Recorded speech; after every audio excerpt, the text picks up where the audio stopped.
Closed doors, I'm a fool for your love.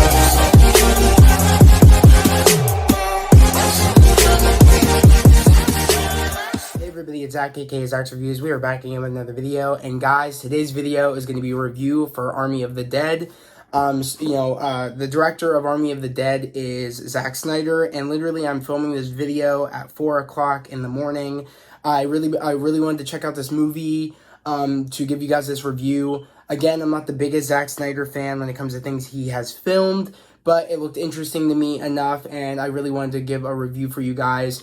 I'm actually excited to see how other people, review this movie, what, grades they give this movie or how they felt about this movie. I'm not going to lie, by the end of this movie, I felt like I wasted a lot of my time. I really wanted to enjoy this movie when I was watching it. There were some good elements of this movie. And it was a good concept about zombies, and you got hired to do a job to get money, in Las Vegas, and you get to keep, split the money throughout different ways of the team. But, the lead guy that asked them to take this mission to get all this money is a rich dude, and he has other intentions that isn't just about money. But, it was a pretty good thing, get, the mission to go into an infected place in Las Vegas of zombies, try to get the money and get out. It was a good concept. I did like the cinematography of Zack Snyder. He did an amazing job with cinematography. The soundtrack was so good because, you're in Las Vegas, so you have, a lot of Elvis music and a whole bunch of other stuff. So I did like the music. I did like, it was a great cast all around. The cast was amazing. Dave Bautista really stepped up his game and his acting. I'm so used to seeing him, play Drax in Guardians of the Galaxy. And, as we heard, he's going to be leaving that character after Guardians of the Galaxy Volume 3. So, he wants to move on to different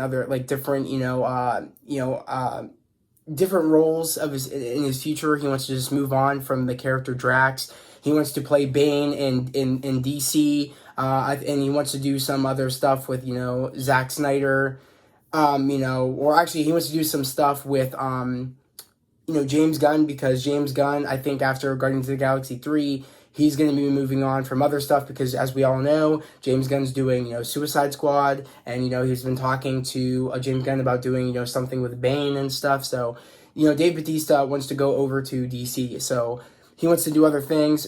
But he really did step up his game from someone that I just know playing a Marvel character. His acting skills in this movie really made me see him as an actual actor. So he did an amazing job playing Scott Ward in this movie. And we have, of course, his daughter in the movie. Her name is Kate Ward. She's played by, let me pull up the IMDb list of Army of the Dead because there's a lot of names I literally can't pronounce on here and I don't want to butcher. But I'm just going to say a great all-around cast. There was, of course, I know who Dave Bautista is. The girl that plays his daughter in this movie, though, her name is Elia Pornell. I know her from Kick-Ass 2. She was a part of, the Popular Posse, and I thought she did great in that. That's, the only work I really am familiar with her being in is Kick-Ass 2, so. But I thought she did an amazing job in this. And I thought she did an amazing job in this to really get because she played not a main character in Kick-Ass 2, but she's a main character in this, so we get to see her actual acting skills play out. And she's a phenomenal actress from what I could see from this movie. And for everybody in this was just amazing in this movie. So there was a lot of funny jokes there was a couple of funny jokes that did stick. Other than that, there was a lot of weird jokes that were very weird that involved, a lot of, masculine jokes essentially about, their guns being dicks and shit like that. So there was a lot of jokes like that. That was just okay, it's whatever. It's okay. And it just, I don't know, the concept of the thing was, we see the team being built. Well, actually, to start off the movie, we, of course, the basis of the movie is that, soldiers are coming back from Area 51. They have precious cargo. They don't know what it is. It turns out it's a zombie. But, the reason that the zombie got out is because either a newlywed married couple pretty much, just got married from Las Vegas, ends up giving her husband or new husband a blowjob. He's not paying attention to the road. They end up crashing their vehicle into the Humvee with the soldiers. And the zombie ends up getting out. They get word that get away from the crate. There's something bad in there. Get your soldiers out of there. It's a zombie. Zombie ends up killing them. They're close to Las Vegas. They take over Las Vegas. We end up seeing in like the pretty much the introduction of the movie where they're giving everybody's names that were in the movie. We see Scott Ward's team being built, and pretty much it's a couple of like weeks or months after they closed off. They closed off Las Vegas, and we end up seeing, Scott, Dave Bautista's character, Scott, flipping burgers, but he got the Medal of Honor, but clearly, he wanted more than that for, you're saving a whole bunch of people from Las Vegas from, pretty much a disease, and yet, you didn't get paid, you didn't do anything, you're literally got the Medal of Honor, but yet you're flipping burgers. So pretty much he doesn't like his life. He cut off ties pretty much with his daughter because he thought his daughter hated him for killing his wife or her mom because, she turned into a zombie. So he feels like, that's why, she doesn't want to talk to him anymore. But little do we know to find out throughout the movie, that's not the case. And pretty much, he gets word from the guy, the millionaire that pretty much hires him. His name is Tanaka.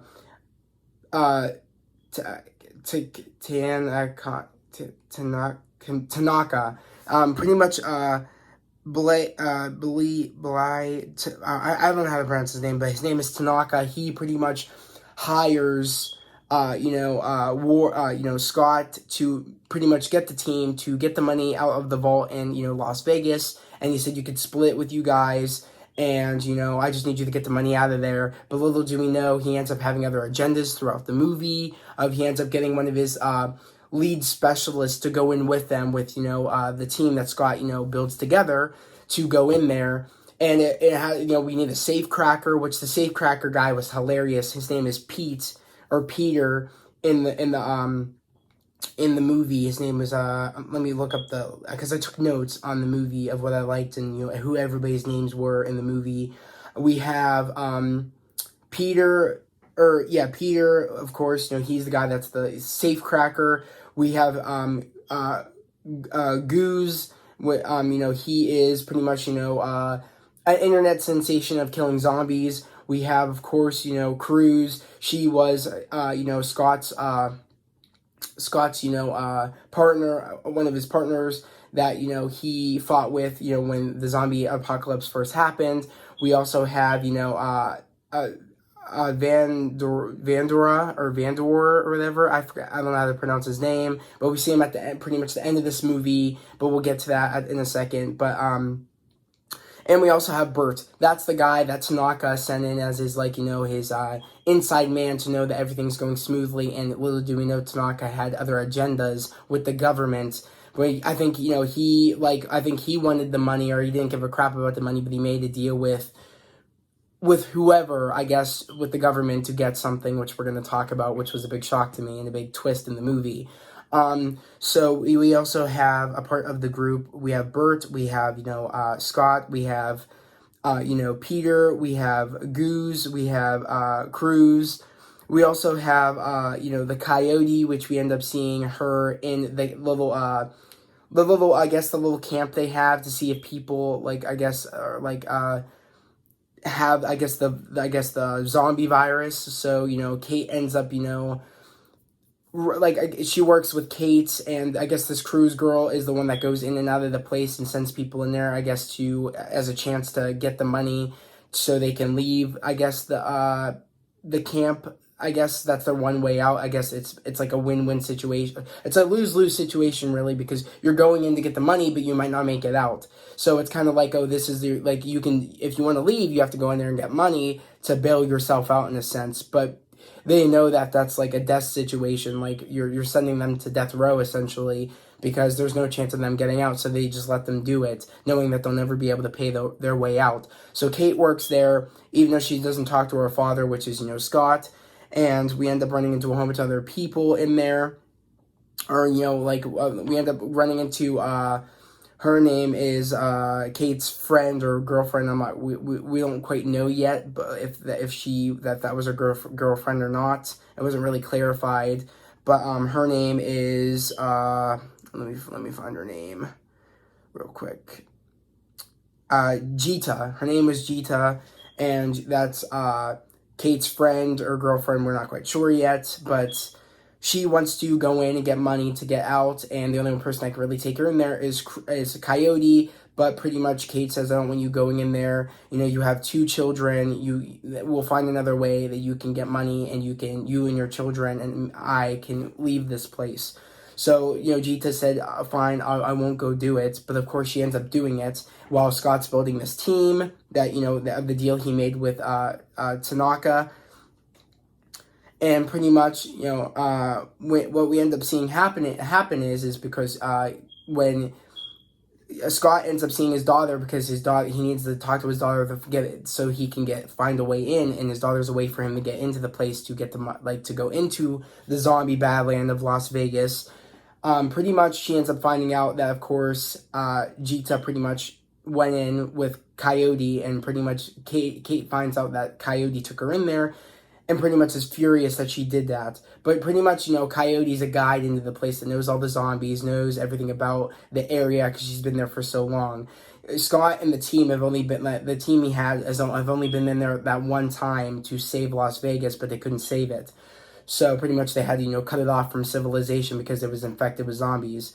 So he only thinks of them as dumb, you know, zombies that, you know, are easy to kill, but they have gotten stronger, faster. They have colonized. They have their own kingdom in there now, and they control the place. It's their kingdom. So they're walking into their kingdom. And she's like, it's totally different, Scott. It's not the same as when you were first in here before. They're faster, stronger. They've built a civilization in here. So pretty much she's their guide, and pretty much we end up finding, Martin, of course, is the guy that Tanaka sent in there as his inside man. But Bert is pretty much we end up running into Bert earlier when we run into who Kate is and what, you know, his Scott's daughter has been up to. Pretty much Bert is a person that has too much power in the pandemic and what do you call, there's a word for it, the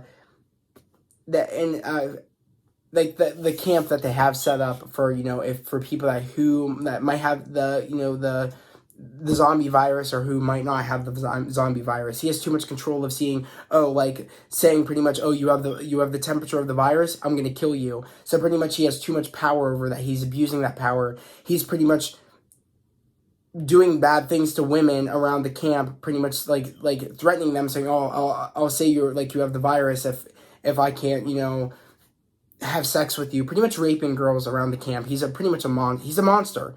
So pretty much Coyote ends up saying, we need one more person, a part of the team. Pretty much uses him as bait because you need to, I guess, do a sacrifice for you to be able to be in there. That's how smart the zombies are. So we pretty much give Bert up as a sacrifice, and pretty much then there starts of the journey of them trying to get to the hotel to get the money out. And there's a lot of funny, of course, things here and there of, you know, of other characters saying funny things. Here's one that I thought was very funny. We end up seeing Peter says, he says, you spent all that money on that fucking miniature, he made a miniature of explaining, Tanaka made a miniature of explaining how they were going to get into into Las Vegas, into the hotel, into the vault, and pretty much she's like, you spent all that money on that miniature, but then she ends up finding out, because she's the mechanic and knows how to ride, and knows how to, pretty much use a helicopter. She's like, really, the shitty helicopter, and you spend all that money on that fucking miniature. I was dead.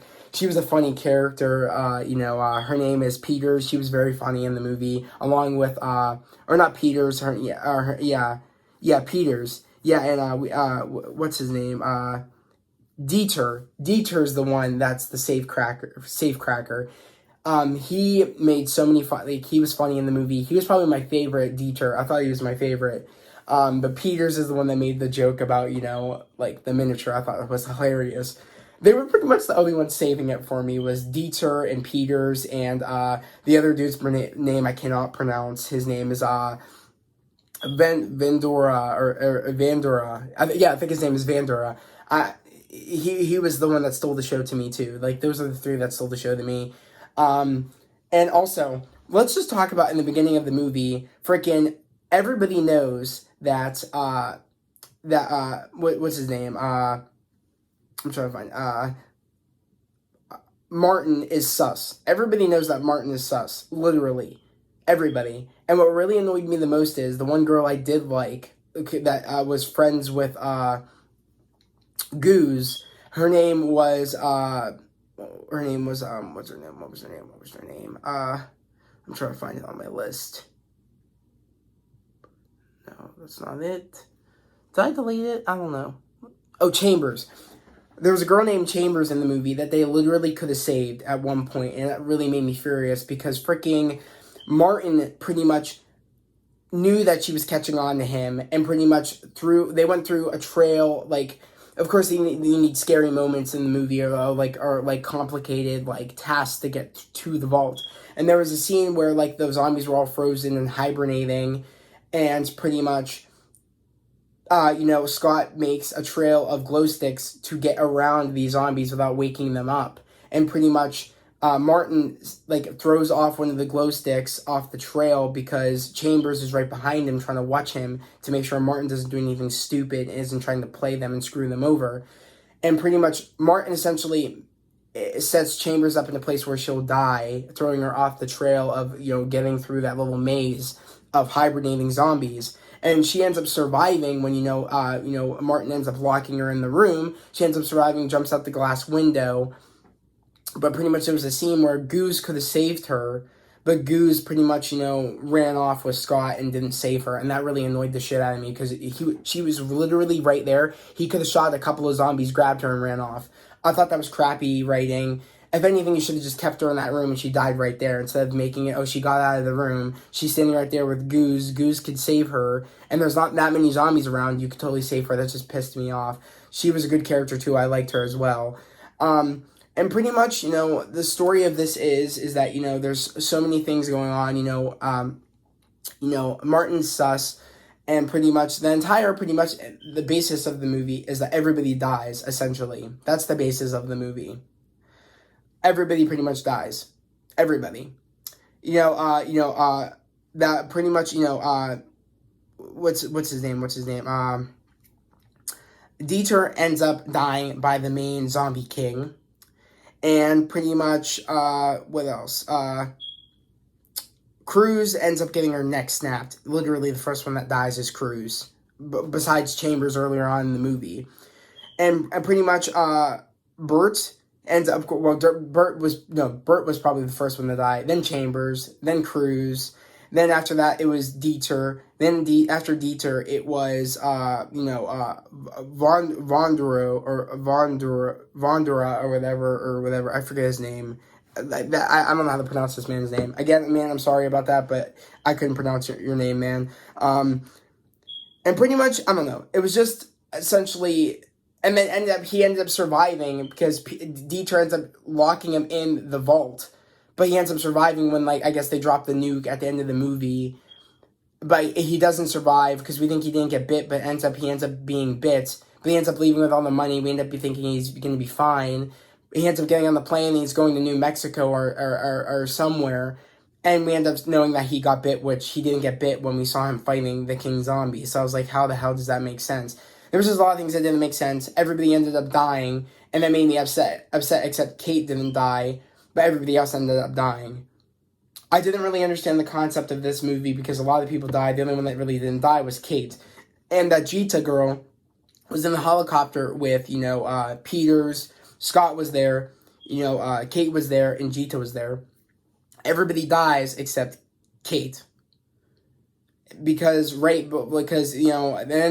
reason the helicopter ended up crashing and they ended up didn't getting out with the money is because the King Zombie jumped in there, pretty much made Scott shoot, Peters by accident. Helicopter crashes, but, due to all that, with everything going on before Peters crashes the plane with, because she got shot, Scott gets bit by the king zombie. Kate has to shoot her dad, and she's the only one left. But and I was like, okay, she wasn't really the main character, so why the heck does she have to be the one that survives? And I was like, really, no, you couldn't make it so everybody would survive or something. Like, at least, the main group of people would survive. Like, I understand, okay, Chambers had to die, whatever. But, like, I don't know, it just annoyed me that everybody that was, like, the main characters of the thing just ended up dying. I was like, that's kind of upsetting. I was like, really, what was the point of this movie exactly? What was the message? What was the point? I was just like, was this just supposed to be like no one survives, just the daughter? That's the end of the movie. Like, I don't know. I was just like, okay, that doesn't really make sense. When a lot of the people died, I was like, okay. The other one that really annoyed me was Chambers, Dieter, and the other dude that was friends with Dieter that really made a connection with him. And I was just like, okay. I was like you ended up dying too. You got bit at the end of the movie, even though you survived. I was like, okay, this doesn't make sense, because I was worried he wouldn't survive in the vault, but he actually did surviving in the vault, but he ended up being bit, but we didn't see him getting bit. So I was like, okay. And we ended up finding out that pretty much the Ken Tanaka guy, pretty much never wanted the money in the first place. He wanted the Queen Zombie's head to pretty much make their own zombie army. So I was like, okay. And then pretty much when that Martin guy ends up killing the Queen Zombie, she was pregnant with a zombie baby, which I was not prepared to see that coming. So pretty much the King Zombie wants to get revenge on everybody, when he should just be wanting to get revenge on the Martin dude. But of course he doesn't know that, so he wants to get revenge on everybody and kill everybody. I don't know. This movie, I watched this and I just ended it, of course, like at 4 a.m. It was kind of a disappointment. There was a lot of moments I'm like, okay, I might actually like this. And I was just like, okay, there's a lot of weird sexual jokes here that just aren't really making sense to me right now. And there was just a lot of I was like, okay. It's a movie that I'm like, I hope they don't make a sequel. I just don't really know how to feel. And there was a zombie tiger, which I was like, that's cool. Again, the only thing that really made me like this movie enough, even though I don't really like it, that I'm happy I watched it because of the only reason I'm like, okay, like, it was a waste of my time. I feel like it was, but it was cool to see there was some cool visuals, some cool the funny jokes, and just the music stuck well. It was a story that I felt like Zach could have pulled it off, but it just didn't work. I'm kind of wondering what was the point of this movie. I mean, if you guys liked it, that's great, but I'm just wondering what was the point of the movie, because like no one survived except Kate. So I'm like, okay, what was actually the point of this movie? I mean, even their reason to go back into Las Vegas just for money. But yet there's a chance you're not going to get out of that place because things got worse. I'm like, that's not a good reason for you to go back in just because there's money in there. I was like, to risk your life. That's just, it's stupid. I was like, this is so dumb. No one would do this, want to risk their life for money in there when their life isn't that bad outside. You survived the first time. Why would you want to go back in there a second time? Especially when things are worse and you don't know how things are playing out right now because you haven't been in there in months or years or whatever. They never really clarified how long it's been. So, I don't know. I don't know how I felt about this movie. The cast did an amazing job. There were some funny moments. The cinematography was good. The music was good. But other than that, I'm like, okay, I would never watch it again. I would never want to see the sequel of this. I don't know what the point exactly was of this movie. So, I don't know. I don't know. It was entertaining enough, but I kind of, I don't know. Part of me is like, I kind of wish I didn't watch it, to be honest. I wasn't expecting much from this movie, because I was like, okay, this looks interesting. But I wasn't like, oh my god, this is going to be amazing, or oh my god, like, I was kind of hoping it would have been at least bearable. Like, I would at least, like, good enough. I'm like, okay, that was a pretty good movie. But it wasn't even that. It's like, okay, I'm never going to watch this again. The fighting sequences were cool and all that. That was cool. With the gun shooting and everything. But other than that, I was just like, okay, it's just a typical zombie movie. Nothing that's like, oh my god, this is game-changing. But I don't know. That's pretty much my take on it, guys. the only remember, like, the only, like, characters that were really, like, that I can really remember and I really liked were, Jeter, what else? Peters, and, the one I can't pronounce. The one that lived at the end, but we ended up finding out that he's actually going to die because he got bit. That got locked in the vault with the money. That Jeter sacrificed himself so he could live. The other dude, which I can't pronounce her name, man. But I don't know, guys. That's my review on this. It was an okay movie. Nothing too insane. I would probably give this movie, I don't even know, probably like a C or something, maybe. I don't know. I would give it a C. It was good enough. I'm not gonna give it a C minus. I'm just gonna give it a C. Yeah, nothing too crazy. But I'm actually interested to know how you guys thought about the movie, what you guys thought about it. And sorry, guys, if I didn't really, that's pretty much, pretty much the concept of the movie was them going in to go get money. But then finding out that it wasn't actually about money, it was about them wanting to make zombie soldiers. So that Tanaka guy pretty much manipulated them thinking they were going in to get money, but they were actually going in not for the money. He was using them as pawns so his inside man, which was Martin, could get the Queen Zombie head to make zombie soldiers. Which is the dumbest thing I think I've ever heard. With the zombie, and we end up finding out the zombie being pregnant. And I'm like, okay. But alright, guys. Again, if you're new to the channel, please subscribe to the channel, put on those notifications, like this video. Sorry, guys, if I'm not I don't even know, really. It's 4 in the morning. I'm super tired, but I really wanted to give you guys this review. Again, the cinematography was good. There were some funny moments, of course, and the music was good. There was cool elements of this. It had potential, it just didn't follow through, and it didn't execute something that I could see a sequel or something. It didn't execute anything that I would feel something for what the ending was. So yeah, but I hope you guys enjoyed this video. Hope everybody has a great day, a safe day. I'll see you guys next time. Peace.